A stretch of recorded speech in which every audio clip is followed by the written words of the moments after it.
जोया, कई दिनों से देख रही हूँ, ना तुम ठीक से खा रही हो, ना किसी से बात कर रही हो। ईद करीब है और तुम्हारी ये हालत। मरियम, ईद? कैसी ईद मरियम?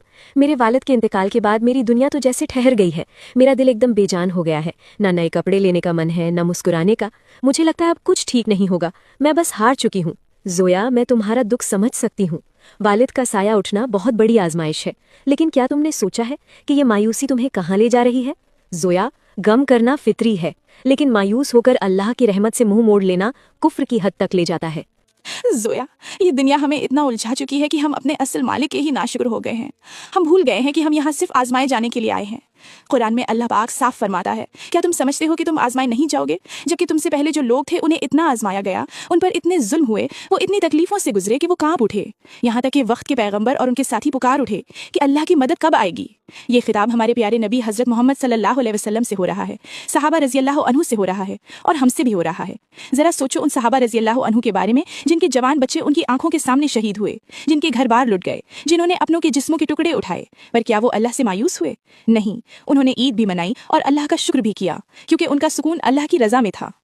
और एक हम हैं, जरा सा दुनिया का नुकसान हुआ, कोई अपना बिछड़ा तो हम बेजान बन जाते हैं, खाना पीना छोड़ देते हैं, अल्लाह से शिकवे करने लगते हैं। जोया, मायूसी तो कुफ्र है। हम तब तक मोमिन हो ही नहीं सकते जब तक हमारे दिल में अल्लाह और उसके रसूल हजरत मोहम्मद सल्लल्लाहु अलैहि वसल्लम की मोहब्बत दुनिया की हर चीज़ से, यहाँ तक कि अपनी जान और औलाद से भी ज्यादा ना हो जाए। लेकिन अफसोस, हमारे दिलों में तो ये छोटी सी दुनिया बसी हुई है। हजरत अय्यूब अलैहिस्सलाम को याद करो, जिनके 10 बच्चे इंतकाल कर गए, सारा घर तबाह हो गया, जिस्म बीमारियों से भर गया, लेकिन उनकी जबान पर सिर्फ एक ही बात थी, या अल्लाह, ये तेरी मर्जी थी। आज हमें सब मजाक लगता है, लेकिन जिस दिन मौत आएगी और आंख खुलेगी तब समझ आएगा कि असलियत क्या थी। हश्र के मैदान में जब नफसी नफसी का आलम होगा, ना बेटा बाप का होगा, ना बहन भाई की, वहां सिर्फ अल्लाह की वफादारी काम आएगी। या अल्लाह, हमें अपनी आजमाइशों से बचा ले। हम बहुत कमजोर हैं मौला, हमें इतनी हिम्मत दे कि जब तू हमें आजमाए तो हम तेरे नाशुक्र न बने। या अल्लाह, तमाम उम्मत मुस्लिमा के दिलों में अपनी सच्ची मोहब्बत डाल दे। हमारे गमों में भी हमें मुस्कुराने की हिम्मत अता फरमा। ये दिल तेरा घर है मालिक, इसमें से हर किस्म की नफरत, कीना और दुनिया का लालच निकाल दे। तूने हमें जुड़ने का हुक्म दिया है, हमें तोड़ने वाला ना बना।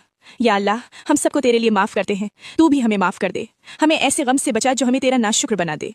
बेशक ये दुनिया फ़ानी है और हमें तेरे ही पास लौट कर आना है। सही कहा तुमने मरियम, तुमने मेरी आंखें खोल दी। मैं अपने गम में इतनी अंधी हो गई थी कि मैं अल्लाह की नाशुक्री करने लगी थी। मैं भूल गई थी कि मेरे वालिद भी अल्लाह के थे और मुझे भी एक दिन वहीं जाना है। या अल्लाह, मुझे माफ़ कर दे। मैं बहुत कमज़ोर हूँ, मुझे अपनी आजमाइश में साबित कदम रख। उठो जोया, अपने वालिद के लिए ईसाले सवाब करो, वही उनके काम आएगा, तुम्हारी ये मायूसी नहीं। दोस्तों, दुनिया के गमों को अपने दिल पर इतना हावी ना होने दें कि आप अपने खालिक को भूल जाएं। दुनिया फानी है और सिर्फ अल्लाह की ज़ात बाकी रहने वाली है। अल्लाह का शुक्र अदा करने के लिए कमेंट में अल्हम्दुलिल्लाह लिखें।